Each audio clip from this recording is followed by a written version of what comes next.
Okay, now I'm going to talk about stock companies, mutual companies, and fraternal benefits societies. So these are the three different ways that an insurance company can be owned. All right, three different ways an insurance company can be owned. So a stock company is an insurance company that's owned by stockholders. So that's where the capital and that's where the money for the company comes from. So it's like a publicly traded company on like the New York Stock Exchange, right? Like you can buy and sell shares of these companies. Now, these companies typically don't sell participating whole life policies or participating policies for their whole life plans, which means that the cash value growth is not going to be as large as participating policies, which are sold by mutual companies, which we'll get to in a little bit. So a stock company, like I said, it's one that's controlled by stockholders, and the biggest difference, dividends are not paid to policyholders; they're paid to stockholders, right? Because in a stock company, the owners are stockholders, and when there's a profit earned from the company, the stockholders get a piece of that profit, not the people who own the policy. Now, what this means is that a lot of times the company makes short-term decisions that are made to please stockholders and increase profits quarter to quarter, instead of maybe a longer-term approach, which may be happen with a mutual company, which we will look at next. Now, this isn't saying one company is better than another. There are plenty of companies that are stock companies that are great, that pay claims quickly.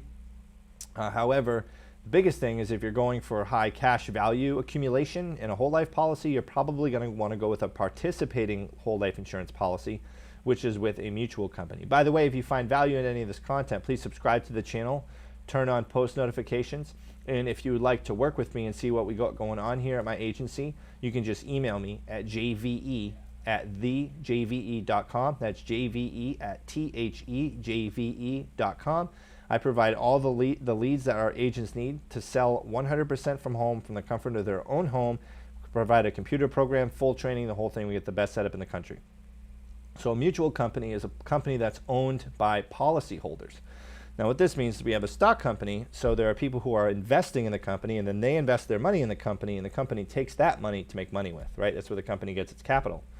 But with a mutual company, there are no stockholders, there's just policyholders. So the people paying their premiums every month are the ones who have ownership in that company.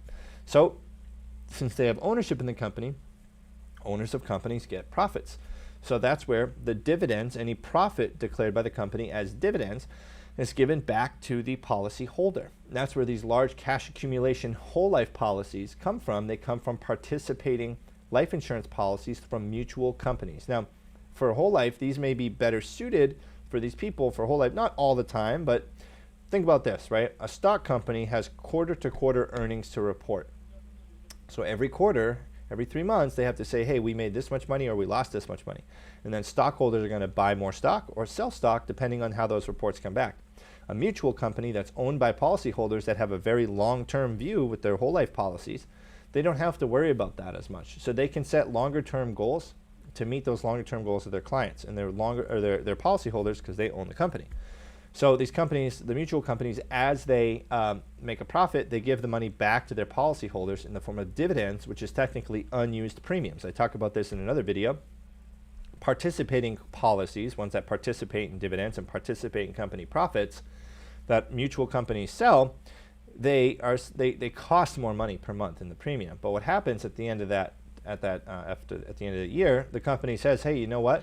We didn't actually need all the premium you gave us. We're going to give some of it back if there's a dividend. Dividend is not guaranteed. There usually are, though. It's like might as well be a guarantee. It's as close to a guarantee as you can get for these companies to make a profit every year. But how much is not guaranteed either.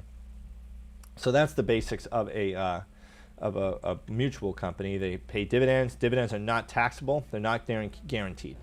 And then you have a fraternal benefits society. So these provide insurance benefits for members of an affiliated lodge or group. So for instance, there is one company I know of, a fraternal benefits society, that was founded by women. And the name of the company is Royal Neighbors of America. Great company. They're founded by women, and they're actually, I think, one of the first life insurance organization, well, they're not a life insurance company. They one of the first, I guess, fraternal benefit society to actually one of the first entities to provide life insurance to women. Okay, so that's what a fraternal benefit society is. It's like a group of people that pitch money together, and typically the policies are cheaper. There's a lot more benefits to it, but you may not have the financial strength backing you up as you would an insurance company when you're with a fraternal benefits society. So there's pros and cons to each of these. None is in general better than the other. It depends on the situation. It depends what you're looking to get. Hope you find value in this video. Please subscribe to the channel like I said, and I hope that this helps you pass your life insurance pre-license course on the first try. If I have helped you, you can help me out, like I said, by subscribing to the channel and throwing a like onto the video there. Check out this next video coming up too. You're really going to want to watch this one to help you pass your exam.